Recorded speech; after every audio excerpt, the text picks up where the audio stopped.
Rock history keeps showing you the same posters, but under the headlines there's a secret canon. Songs that built scenes, rewired guitars, and then vanished from the charts. Tonight we exhume 15 greatest rock songs you've never heard of. From Detroit proto-punk to Dunedin Jangle, Sheffield atmosphere to post-punk cathedrals. Not just what they are, but how they work.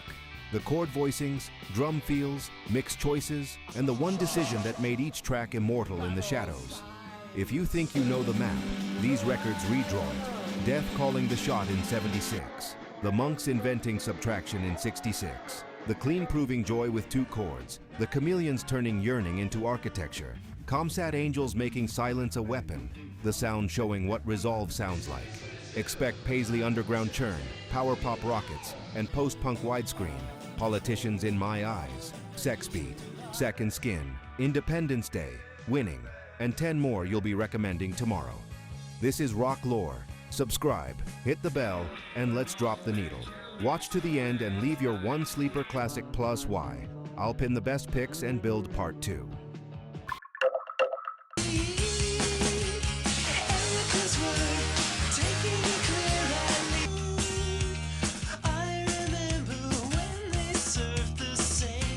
Scott Miller wrote like a pop classicist who kept a math notebook open on the piano.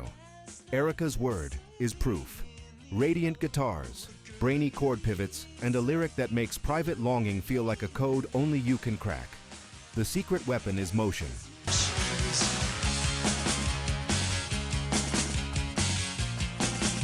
Where lesser power pop camps on the route, Miller keeps the bass line and upper voices traveling, suspensions resolving a beat late, passing tones turning corners you don't see coming, little modulation feints that make the chorus feel like the ground lifting under your feet. It's ear candy with architecture.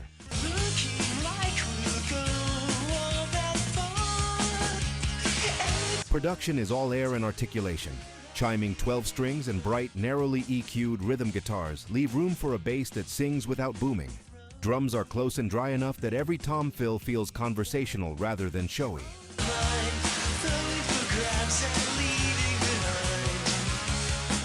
And the vocal sits on the front edge of the beat, earnest, slightly urgent, which is why the hook reads compassionate instead of cloying. You can hear the template that later college rock and indie pop bands leaned on. Intelligence as a feel, not a thesis.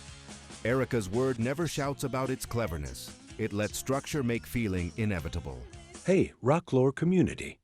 Before we continue, let's have a real talk for a second, bro. You know, this isn't just a channel to us. And I hope it's not just a place you come to watch a video and then forget about it. This is a community. It's a place where we get to dig up the secrets of rock and roll, share our favorite riffs, and celebrate the artists who maybe didn't get the love they deserved.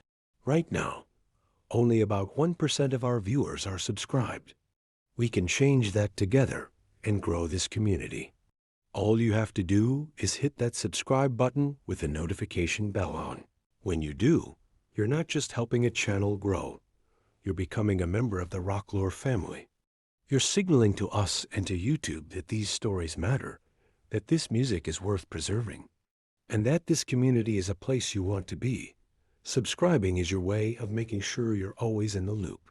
It means you'll be the first to know when we unearth a forgotten legend, drop a new countdown, or dive into a piece of rock history you've never heard before. So if you're a true fan of the lore, if you get that same feeling of discovery that I do, then come join us. It takes 1 second to be a part of something bigger.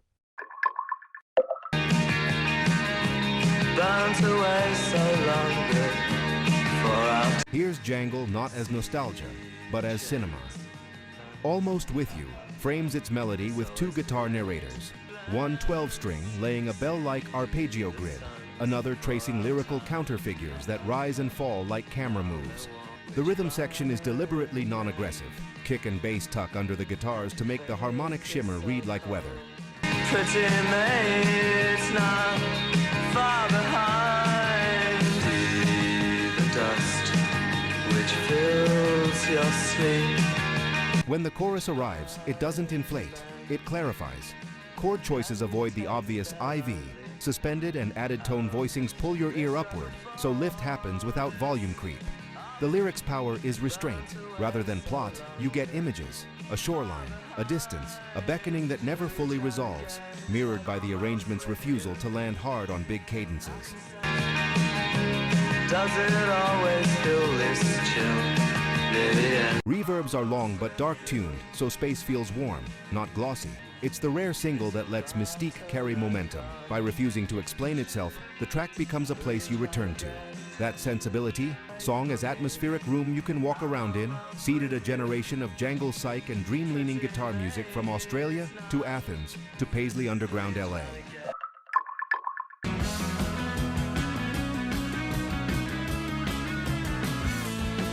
On paper, 3 chords, boy meets detachment. On record, combustion. Pete Parrott sings like someone observing his own wreck with weary affection. John Perry's guitar turns the whole thing into airborne architecture, carving a lead line that doesn't decorate the tune so much as argue with it.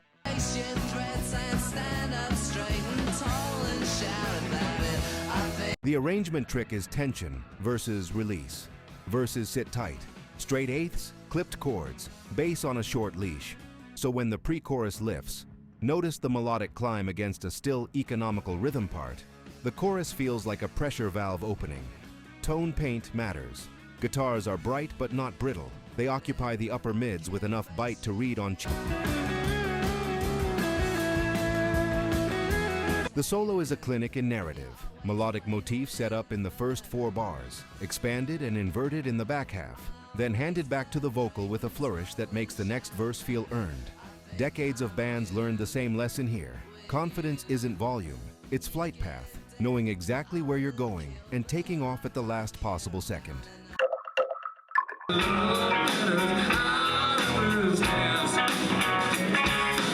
Power pop loves sugar. Amplifier adds vinegar and becomes unforgettable. Chris Stamey and Peter Holsapple hang a bright, instantly hummable melody on a lyric that's half breakup inventory, half gallows humor. The joke, you can keep the furniture, I'll take the amplifier, lands because the band refuses slapstick.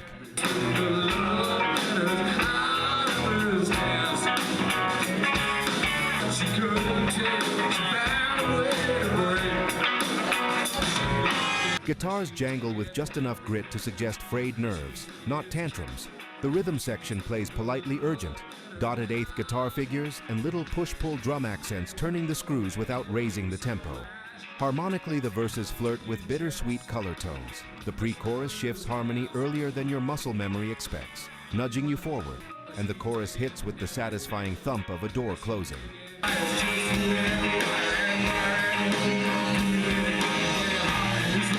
Arrangement is economical, no wasted overdubs, backing vocals placed like highlights to outline the melody's geometry. It's a blueprint for American alt guitar craft later bands would copy. Hooks that smile while the lyric winces, clean lines that carry emotional complication better than bombast ever could. I recall a boy in bigger pants.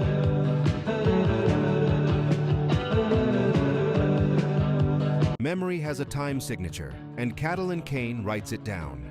Grant McLennan sets childhood recollection against a rhythm that refuses square symmetry. Those odd meter verses, count the lopsided pulse, feel exactly like thoughts arriving out of order. A train window, a sunburnt paddock, a house that's smaller now. When the chorus lands, the meter resolves and sunlight floods the frame. Memory waste and the waste. Memory waste. Few singles have ever made structure feel so much like biography. Instrumentally, the band is all about negative space. Acoustic guitars sketch the frame. Electric lines enter like underlines, not exclamation points. Bass avoids the obvious route long enough to make the harmony feel suspended, then resolves at the last possible moment. And then the railroad takes him home. Lindy Morrison's drumming is the song's conscience. Brushes and light sticks shaping a pocket that propels without insisting, then opening up in the chorus to let the melody breathe. Production keeps everything present and unvarnished, as if preserving the grain in the wood. The performance sounds newly remembered every time.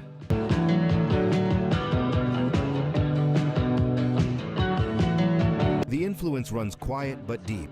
Jangle and indie scenes learn from this record how restraint can carry grandeur, and how odd meter can feel natural if you anchor it to images the heart already trusts. Cattle and Cane doesn't ask to be an anthem. It becomes one every time someone hears their own childhood pacing embedded in its bars. Yeah, may as well be for show. The Dream Syndicate took velvet underground vocabulary, two-chord hypnosis, feedback as sentence structure, and made it present tense. Tell Me When It's Over opens the days of wine and roses with a dare.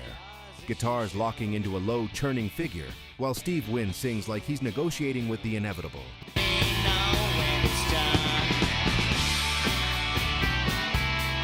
Carl Prakota's lead tone is a character of its own, narrow, bright, just verging on feedback, writing margins around the vocal line until margins become the text. The trick is escalation without decoration. The rhythm section, Kendra Smith, Dennis Duck, refuses to sprint, which lets every microsurge in the guitars read as narrative, a bend that leans too long, a scrape that the room absorbs, a chord that doesn't quite close the door.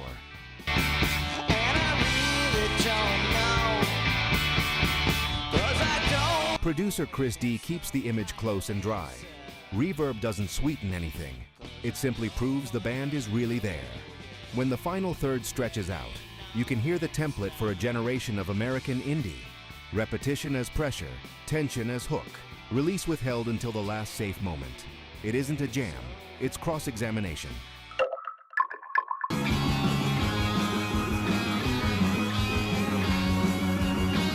Howard Devoto left the Buzzcocks and took a thought experiment with him. Can paranoia move like a sports car? Enter Shot by Both Sides, a debut single that treats velocity as philosophy. The famous cyclical riff, kin to the Buzzcocks' Lipstick, is a treadmill that speeds up your thoughts. John McGeoch's guitar answers in clipped, heroic figures that feel both precision-engineered and on the verge of skidding out.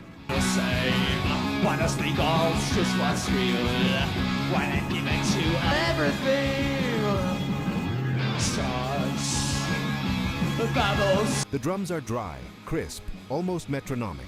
The bass keeps its counsel until a bar needs a shove, then supplies it with one note, not five. Devoto sings like a man narrating from the middle of a crowd and the middle of his head at once.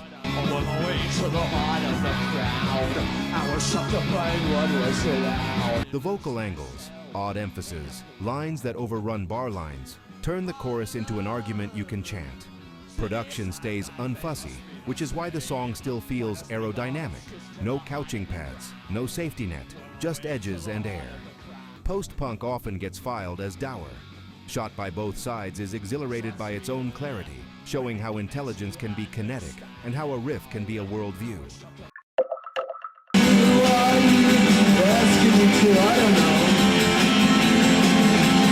Two chords, one grin, a budget barely big enough to buy strings, and somehow a movement.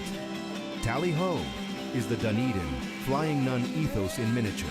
Organ jab for punctuation, trebly guitar skipping across the surface, rhythm section running just a hair ahead like kids racing each other home.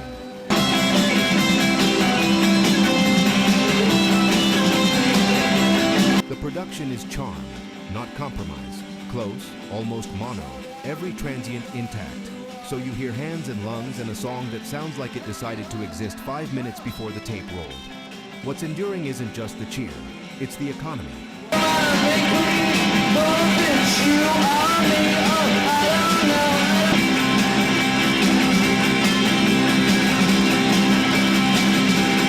Harmonic motion is minimal, which makes arrangement choices meaningful. A well-timed organ fill feels like a fireworks display.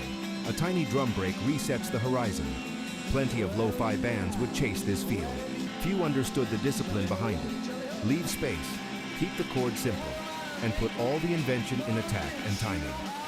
Tally-ho proves you can build an entire scene on joy engineered with intent. This video is sponsored by the Lore Store on Amazon, your one-stop shop for music lovers across reggae, rock, pop, and hip-hop.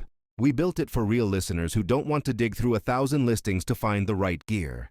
Inside the Lore Store, you'll find 5 aisles. VIP, top, battle-tested essentials. Headphones, turntables, speakers, gig-safe earplugs, smart speakers. Reggae vibe, roots and lovers. Rock made easy. automatic decks, warm bookshelf speakers, vinyl care. Rock lore, classic rock must-haves, open back cans, simple amps, living room concert vibes. Pop lore, feel-good everyday setups, clean, clear speakers, easy streaming, nostalgia-friendly picks.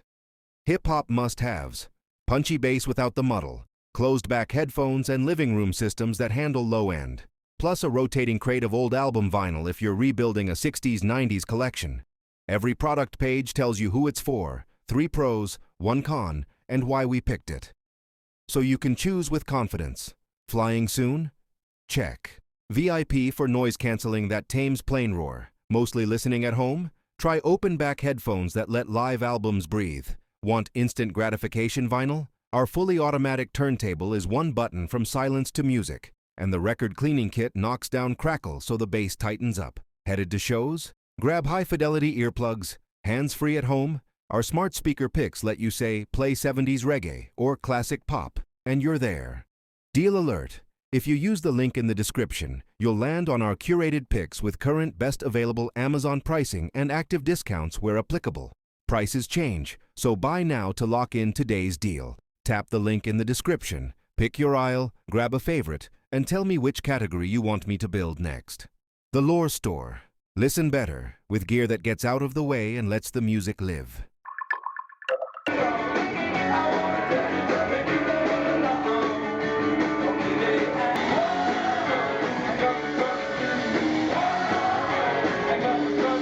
Before Blondie made it a hit, Jack Lee's original was already perfectly wired. The nerves compress power pop to fighting weight, no fat in the arrangement, guitars crisp and present, drums punching straight lines without leaning eye into rock muscle. The vocal melody is a staircase you can sprint. Short phrases, tight rhymes, a pre-chorus that feels like the last inhale before takeoff. So when the chorus hits, you don't feel surprise, you feel completion.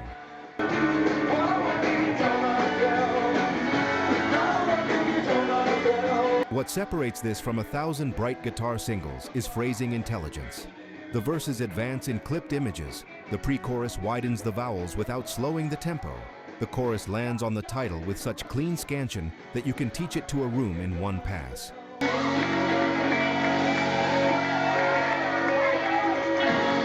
Production makes radio your ally. Mid-range guitars leave the bass room to speak. The snare is tuned to read on cheap speakers. The whole mix is forward without being brittle. Blondie added polish and swagger. The nerves provide the blueprint. And once you hear it, the later version reads as a glorious cover of a song that was unbreakable from day one.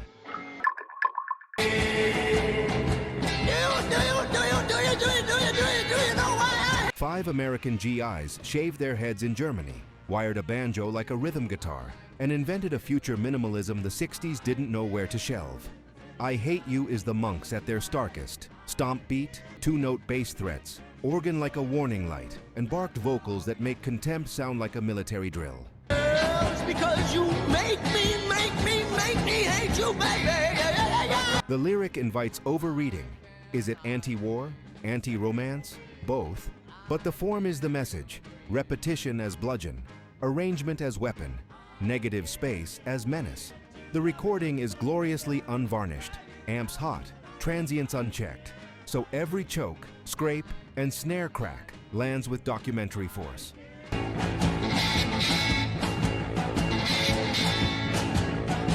You can draw a straight line from this track to punk abrasion and noise rock's iron diet. You can also hear how timing sells provocation. The beat is just behind square, which gives the stomp a drunken lurch rather than a tidy march. In 1966, surrounded by filigree and feedback psychedelia, the Monks chose Subtraction and turned it into shock. Decades later, it still feels like a dispatch from a band that discovered the atomic unit of rock and decided not to add anything back.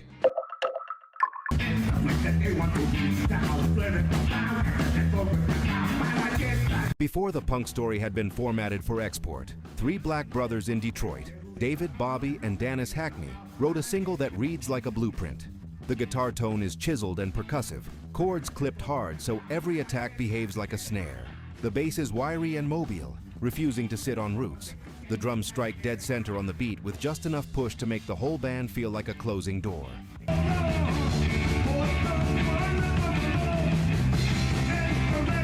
Structurally, the track moves with purposeful austerity. No ornamental bridges, just a pressure cycle of verse, pre-chorus, chorus, where the harmonic floor stays simple and the rhythmic argument tightens. The subject is disillusion, but the delivery is discipline.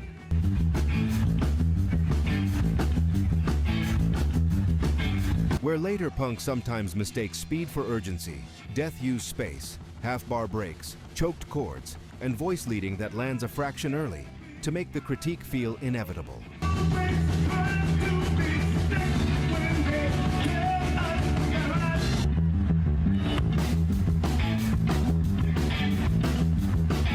The recording's dryness, little reverb, hot amps, transients intact, preserves the physicality of a band in a small room. And that presence is the point. This is a document of proto-punk's vocabulary before the style calcified. Attack as rhetoric, subtraction as style, conviction as meter.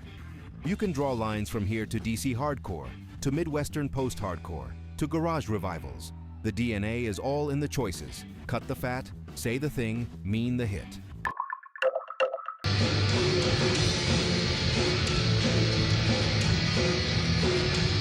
Jeffrey Lee Pierce didn't blend genres so much as ignite them. Sex Beat takes rockabilly's snap, Delta Blues menace, and punk's tempo, then wires them together until the song behaves like a single circuit. Ward Dotson's guitar sits bright and slicing in the upper mids. Telegraphic riffs, trebly twang, short, sour bends that feel like warnings more than flourishes.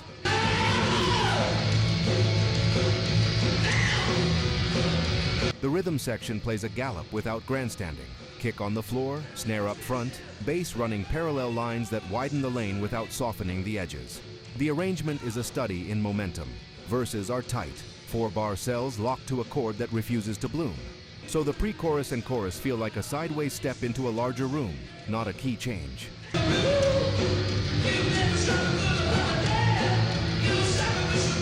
Pierce's vocal is theater by erosion.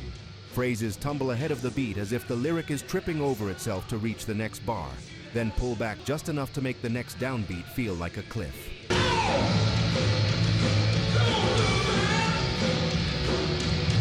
Lyrically, obsession and danger are treated as weather, not metaphor. Musically, that translates to durational insistence. Keep the tempo, keep the pattern, let repetition raise the temperature. You can hear the downstream effects in psychobilly, in cowpunk, in dark Americana. The method is right here. Tension as hook, twang as blade, trance by speed.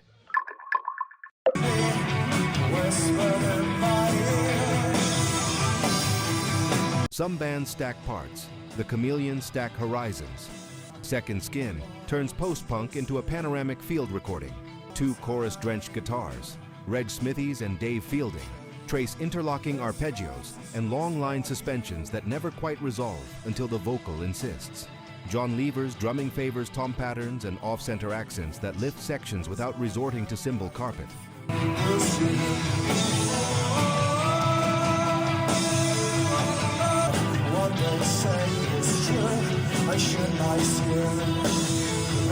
Mark Burgess's bass refuses the obvious route, choosing counter melody that steers harmony from underneath.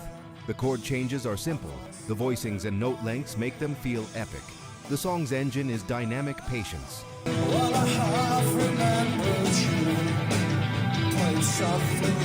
The first third builds a floor. Guitars sketch climate, rhythm section stays conservative, vocal sites conversationally in the pocket. Middle section, a modest harmonic tilt and lengthened bass notes make the air feel thicker. Final lift. Drums open the stereo image, guitars move from lattice to sheet, and Burgess pushes his register without abandoning pitch discipline.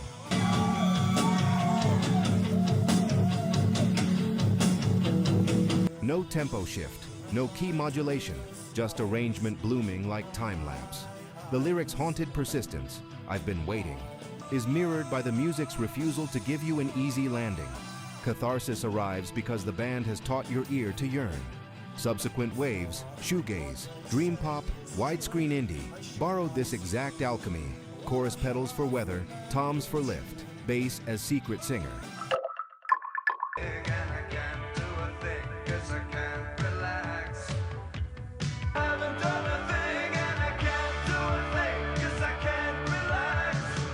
Sheffield's Comsat Angels made Atmosphere behave like plot. Independence Day is cold and intimate at once. Stephen Fellows' voice close-mic'd and steady. Andy Peake's keyboards offering slim, glassy voicings rather than pads. Kevin Bacon's bass pulsing under the kick instead of through it. Meek Glacier's drums tuned low and dry. Each snare hit a muted photograph.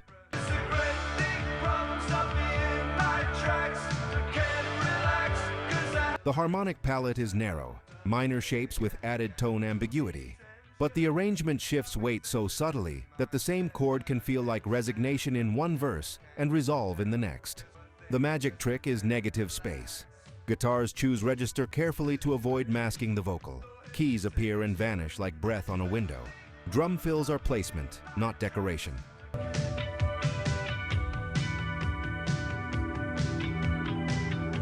When the chorus lands, it is not because more has been added, it's because the existing elements lengthen. Bass notes sustain a hair longer, snare releases slightly wider, and the vocal line arcs over the bar instead of to it. We should be dancing on the city streets. I know the chill. The lyric's stoic defiance reads as engineering as much as emotion. Independence as the ability to hold shape when the room empties. Whole schools of post-punk and post-rock learned from this.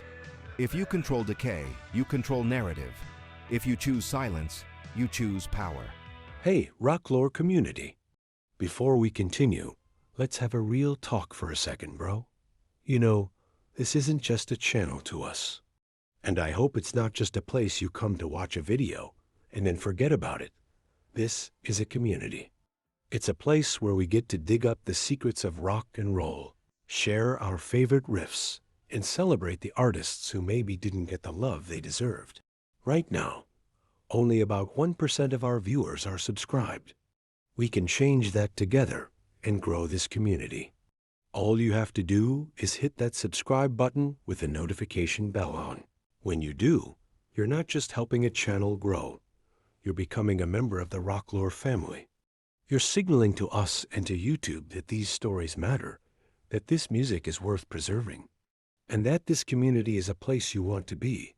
Subscribing is your way of making sure you're always in the loop. It means you'll be the first to know when we unearth a forgotten legend, drop a new countdown, or dive into a piece of rock history you've never heard before. So if you're a true fan of the lore, if you get that same feeling of discovery that I do, then come join us. It takes 1 second to be a part of something bigger.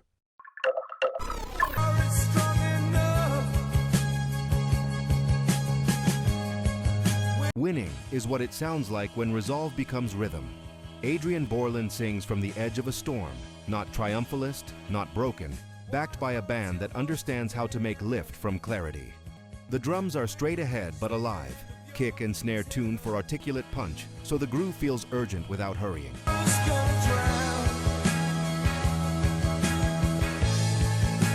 Graham Bailey's bass writes a second melody, stepwise climbs into the chorus, small anticipations that tug the harmony forward, while the guitars trade roles. One chimes a clean, bell-like grid, the other cuts small, bright figures that read as highlights, not clutter. Keyboards, sparingly, widen the room exactly when the lyric reaches for daylight. The song's architecture is a masterclass in earned catharsis.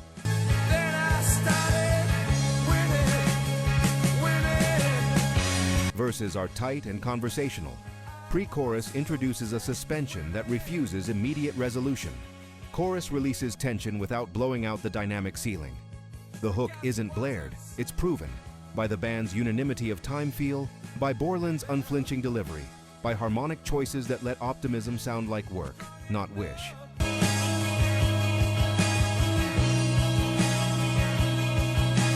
Production keeps the image present. Reverb's dark-tuned, guitars separated by register instead of sheer volume, so every element has edges. This is why the track endures as a private anthem for musicians and devotees. It models a way to push back against the undertow without posturing. In a better-known discography, this would be a standard. In the sounds, it's a mission statement whispered at arena scale. The journey doesn't end here, Rock Warrior. Watch this next.